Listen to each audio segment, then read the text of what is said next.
मैं रुकी नहीं, मैं थकी नहीं, मैं चलती गई, आगे मेहनत करती गई। आप सभी को मेरा नमस्कार। कभी कभी कुछ लाइंस किसी इंसान की पर्सनैलिटी को परफेक्टली डिफाइन कर देती हैं। जी हाँ, मैं बात कर रही हूँ नीट 2025 के एग्जाम में सफलता का परचम लहराने वाली नेशनल सीनियर सेकेंडरी स्कूल की छात्रा अर्पिता की। अर्पिता की सबसे खास बात यह थी कि इनके इरादे मजबूत थे और इन्होंने सही दिशा में अपना काम किया, इसलिए जो इन्होंने चाहा वो इन्होंने हासिल कर लिया।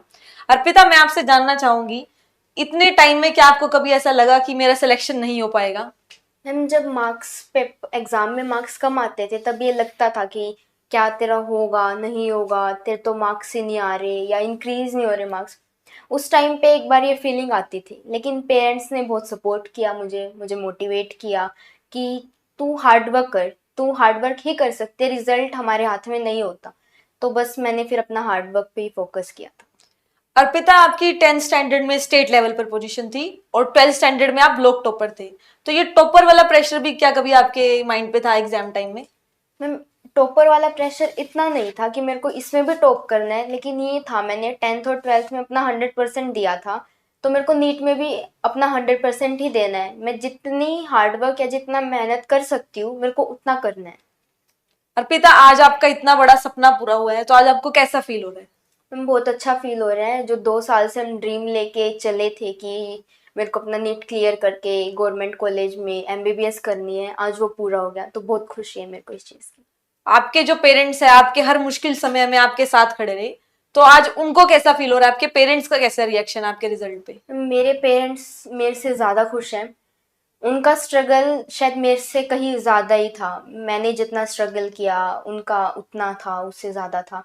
उनको खुश देख के आज मैं भी खुश हूँ। अर्पिता, क्या आप बचपन से ही डॉक्टर बनना चाहती थी? कह सकते हैं मैम, बचपन से ही सपना था। ग्रैंडफादर को देखा था एज अ डॉक्टर, तो मेरे को ये हो गया, हाँ मेरे को भी ट्रीट करना है पीपल को, उनकी सेवा करनी है। और डॉक्टरी जो डॉक्टर लाइन है वो इससे अच्छी लाइन मुझे कोई मिल नहीं सकती थी। तो that is a very great vision. So Arpita, आपने अपने एग्जाम की तैयारी नेशनल सीनियर सेकेंडरी स्कूल से करी, तो आपका इस स्कूल के साथ कैसा एक्सपीरियंस रहा? वहां स्टडी के लिए एनवायरनमेंट कैसा था? मैम, स्कूल के साथ एक्सपीरियंस बहुत अच्छा था। जितना भी स्टाफ था, टीचर्स थे, वो सारे बहुत सपोर्टिव थे।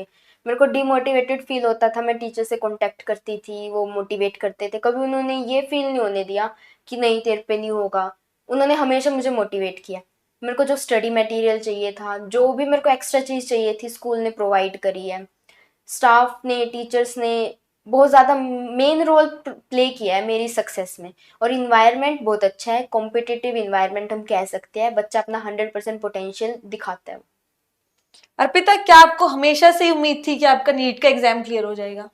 मैम, सपना डॉक्टर बनने का लिया था तो ये था भाई नीट तो क्लियर करना ही पड़ेगा और कोई ऑप्शन नहीं है।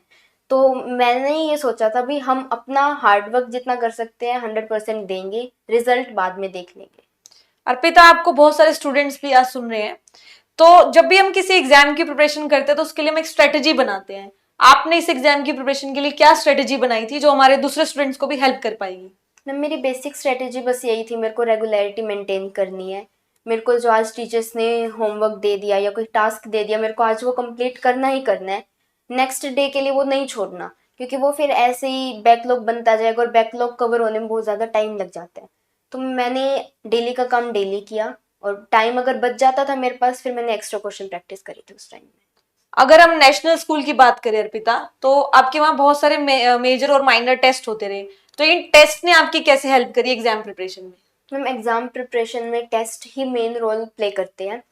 हम प्रिपरेशन कर लेते हैं, हमें लगता है सब आता है, लेकिन जब हम टेस्ट देते हैं उस सिलेबस का, तब हमें डिफरेंशिएट हो जाता है कि ये टॉपिक मेरे स्ट्रॉन्ग है, ये टॉपिक मेरे वीक है। उस हिसाब से हम फिर अपनी स्ट्रेटेजी को चेंज करके वीक टॉपिक को और स्ट्रॉन्ग करते हैं। अर्पिता, आपका डेली रूटीन कैसा था जब आप एग्जाम की प्रिपरेशन कर रहे थे? मैम, डेली रूटीन मेरा बहुत सिंपल सा था। मैं डेली टास्क लेती थी कि मेरे को आज फिजिक्स का ये टॉपिक करने हैं, बायो के ये, केमिस्ट्री के ये। और उनको स्ट्रॉन्ग, इतना स्ट्रॉन्ग करना है कि लास्ट में मेरे को ये ना लगे कि तेरे को ये टॉपिक दोबारा पढ़ना पड़ेगा। उसमें टाइम कितना ही लगे कोई मैटर नहीं करता, चाहे 4 घंटे लगे चाहे 2 घंटे लगे। फिजिक्स कंप्लीट करने के बाद छोटा सा 10-15 मिनट का ब्रेक लिया, फिर अपना अगला सब्जेक्ट स्टार्ट कर दिया।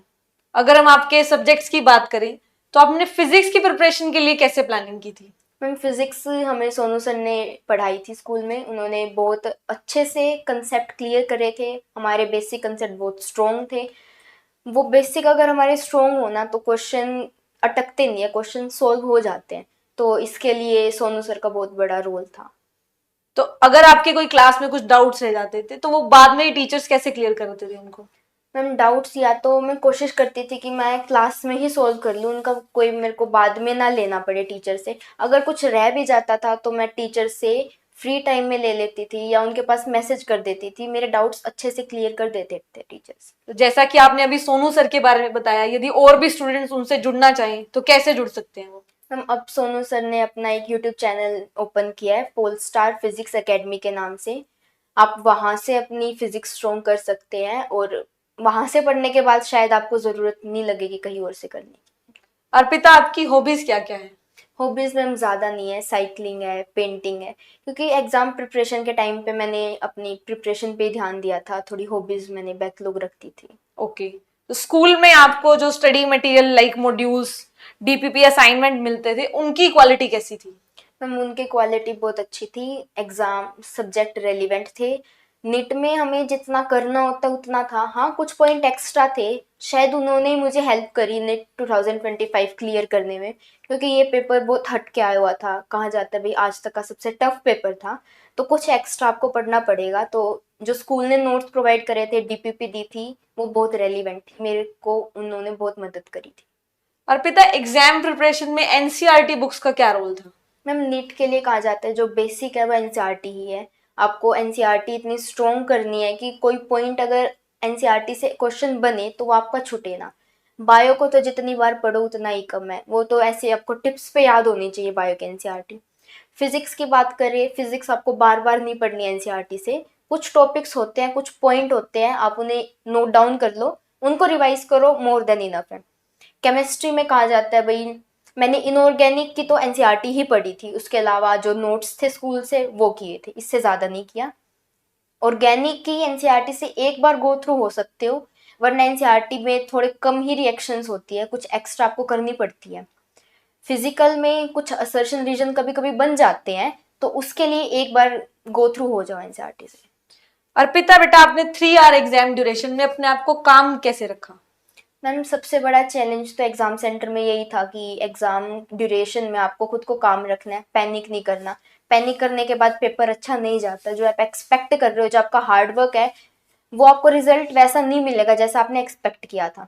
तो मैं सोच के गई थी सेंटर पे कि मेरे को अपना 100% देना है। मैंने जितना पढ़ रखा है वो बहुत है, और उसी हिसाब से मेरे को पेपर अटेम्प्ट करना है। मैंने ये नहीं सोचा था मेरे को इतनी रैंक चाहिए, ये कॉलेज चाहिए, ये मार्क्स चाहिए। बस ये सोच के जाओ, अपना हार्ड वर्क के हिसाब से पेपर अटेम्प्ट करना है और हो जाएगा।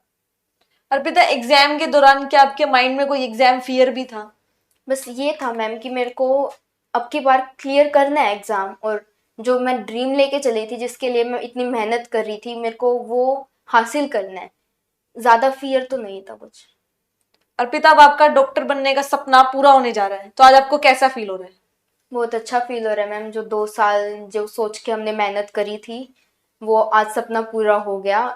सपना तो यही था भाई अच्छे गवर्नमेंट कॉलेज से एमबीबीएस करनी है, तो आज हमें वो चीज़ें मिल रही है। अर्पिता, आज के टाइम में हमारे स्टूडेंट्स के लिए सबसे बड़ी प्रॉब्लम है जब वो एग्जाम की प्रिपरेशन करते हैं तो उन्हें बहुत स्ट्रेस रहती है।